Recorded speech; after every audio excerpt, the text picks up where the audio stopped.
Esensi wawasan Nusantara sebagai pandangan kolektif kebangsaan Indonesia. Pengertian wawasan Nusantara. Wawasan Nusantara merupakan wawasan nasional bangsa Indonesia. Namun demikian, timbul pertanyaan, apa arti wawasan Nusantara dan apa pentingnya bagi kehidupan berbangsa dan bernegara? Wawasan Nusantara bisa kita bedakan dalam dua pengertian, yaitu secara etimologis dan pengertian secara terminologis. Pengertian secara etimologis, wawasan Nusantara berasal dari kata wawasan dan Nusantara. Wawasan berasal dari kata wawas atau bahasa Jawa yang berarti pandangan, tinjauan, atau penglihatan indrawi. Akar kata ini membentuk kata mawas yang berarti memandang, meninjau, atau melihat. Wawasan berarti cara pandang, cara meninjau, atau cara melihat. Sedangkan Nusantara berasal dari kata nusa yang berarti pulau-pulau dan antara yang berarti diapit di antara dua hal, yaitu dua benua, benua Asia dan benua Australia, serta dua samudra, yakni Samudra Pasifik dan Samudra Hindia. Pengertian secara terminologis, wawasan Nusantara menurut beberapa pendapat sebagai berikut. A. Menurut Prof. Wan Usman, wawasan Nusantara adalah cara pandang bangsa Indonesia mengenai diri dan tanah airnya sebagai negara kepulauan dengan semua aspek kehidupan yang beragam. Bagian B. Menurut GBHN yang ditetapkan MPR pada tahun 1993 dan 1998. Wawasan Nusantara adalah cara pandang dan sikap bangsa Indonesia mengenai diri dan lingkungannya dengan mengutamakan persatuan dan kesatuan bangsa serta kesatuan wilayah dalam menyelenggarakan kehidupan bermasyarakat, berbangsa, dan bernegara untuk mencapai tujuan nasional. Dinamika dan tantangan konstitusi dalam kehidupan berbangsa negara Indonesia. Dengan adanya konsepsi wawasan Nusantara wilayah Indonesia menjadi sangat luas dengan beragam isi flora, fauna, serta penduduk yang mendiami wilayah itu. Namun demikian, konsepsi wawasan Nusantara juga mengajak seluruh warga negara untuk memandang keluasan wilayah dan keragaman yang ada di dalamnya sebagai satu kesatuan.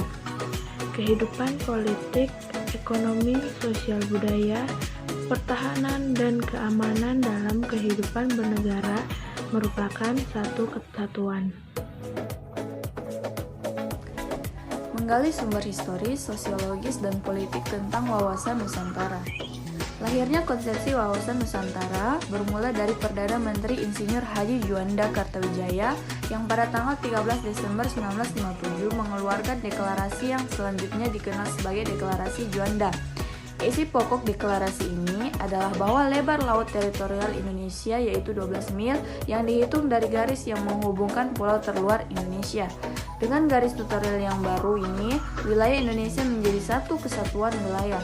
Sebelum keluarnya deklarasi Juanda, wilayah Indonesia didasarkan pada teritorial ZN Maritim Kringen Ordonati 1939 atau dikenal dengan nama Ordonansi 1939, sebuah peraturan buatan pemerintah Hindia Belanda. Isi ordonansi tersebut pada intinya adalah penentuan lebar laut 3 mil dengan cara menarik garis pangkal berdasarkan garis air pasang surut atau kontur pulau atau darat.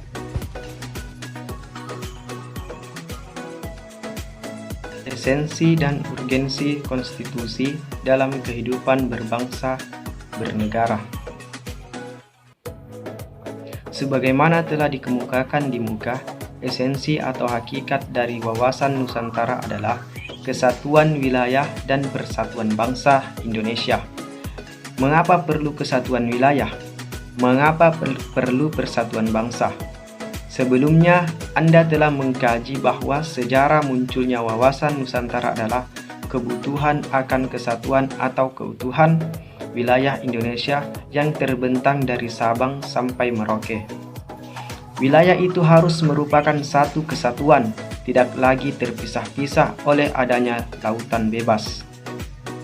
Sebelumnya kita ketahui bahwa wilayah Indonesia itu terpecah-pecah sebagai akibat dari aturan hukum kolonial Belanda, yakni Ordonansi 1939. Baru setelah adanya Deklarasi Juanda tanggal 13 Desember 1957. Wilayah Indonesia barulah merupakan satu kesatuan, di mana laut tidak lagi merupakan pemisah, tetapi sebagai penghubung. Wilayah Indonesia sebagai satu kesatuan yang memiliki keunikan antara lain: 1. Bercirikan negara kepulauan dengan jumlah 17.508 pulau. 2. Luas wilayah 5.192 juta kilometer dengan perincian daratan seluas 2.027 juta kilometer dan laut seluas 3.166 juta kilometer. Negara kita terdiri dari 2/3 lautan perairan. 3. Jarak utara-selatan 1.888 km dan jarak timur-barat 5.110 km. 4. Terletak di antara dua benua dan dua samudera atau posisi silang. 5. Terletak pada garis khatulistiwa. 6. Berada pada iklim tropis dengan dua musim. 7.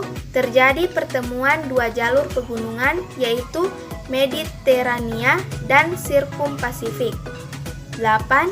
Berada pada 6 lintang utara sampai 11 lintang selatan dan 95 bujur timur sampai 141 bujur timur. 9. Wilayah yang subur dan dapat dihuni. Dan yang terakhir yaitu 10. Kaya akan flora, fauna, dan sumber daya alam.